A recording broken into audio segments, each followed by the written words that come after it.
बेचारी माँ की कहानी। मुख्य पात्र शांति एक त्यागमयी और संघर्षशील माँ। रवि शांति का बड़ा बेटा जो नौकरी के चलते माँ से दूर हो गया है। रीना शांति की बहू जो उसे सम्मान नहीं देती। आरव शांति का छोटा बेटा जो अभी पढ़ाई कर रहा है। विजय शांति का दिवंगत पति जो फ्लैशबैक में दिखता है। कहानी एक साधारण से घर में शुरू होती है जहां शांति रसोई में अपने परिवार के लिए खाना बना रही होती है। वह अब बूढ़ी हो गई है, उसके चेहरे पर थकान और उम्र की लकीरें साफ दिखाई देती हैं। उसका बड़ा बेटा रवि जो अब एक अच्छी नौकरी कर रहा है, अपनी पत्नी रीना के साथ अपनी ही दुनिया में व्यस्त है। रीना शांति की इज्जत नहीं करती और अक्सर उसे ताने देती है। शांति अपने पोते का ध्यान रखती है और घर के सारे काम बिना शिकायत करती है। उसका छोटा बेटा आरव अभी पढ़ाई कर रहा है और अपनी माँ से प्यार करता है, लेकिन वह भी अपने कामों में व्यस्त रहता है और शांति की पीड़ा को पूरी तरह समझ नहीं पाता। कहानी शांति के अतीत की झलक दिखाती है जब उसका पति विजय जीवित था। विजय एक अच्छे इंसान थे, लेकिन परिवार आर्थिक तंगी से जूझ रहा था। शांति अपने पति का हर कदम पर साथ देती थी और अपने बच्चों को पालने के लिए दिन रात मेहनत करती थी।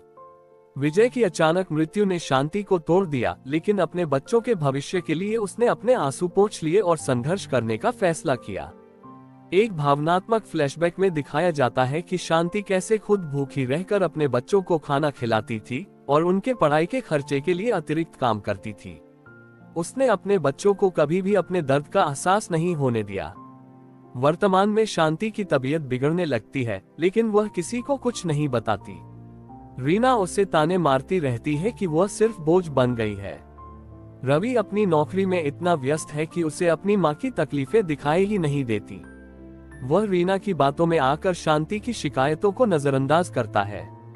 एक दिन शांति अत्यधिक थकान के कारण बेहोश हो जाती है, लेकिन रीना इसे ध्यान आकर्षित करने का बहाना कहती है। रवि भी रीना की बातों पर भरोसा करता है, लेकिन छोटा बेटा आरव अपनी मां की हालत देखकर उसे डॉक्टर के पास ले जाने का फैसला करता है। डॉक्टर की जांच के बाद पता चलता है कि शांति गंभीर रूप से बीमार है और उसे तुरंत इलाज की जरूरत है। आरव अपनी मां के प्रति अपनी जिम्मेदारी समझता है और उसका ध्यान रखने का वादा करता है। इस घटना के बाद रवि को भी अपनी गलती का एहसास होता है। उसे याद आता है कि किस तरह उसकी मां ने बचपन में उनके लिए अपने सारे सपने और आराम त्याग दिए थे।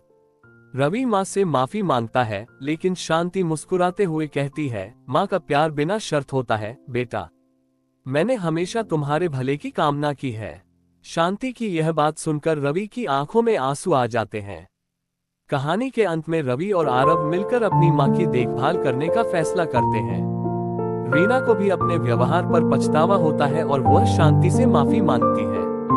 शांति के चेहरे पर एक सुकून भरी मुस्कान है, क्योंकि अब उसे महसूस होता है कि उसका परिवार एक बार फिर एकजुट हो गया है।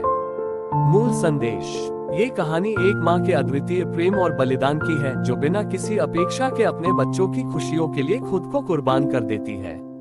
माँ का प्यार सच्चा और निस्वार्थ होता है और उसकी अहमियत तब समझ में आती है जब हम उसे खोने के करीब होते हैं।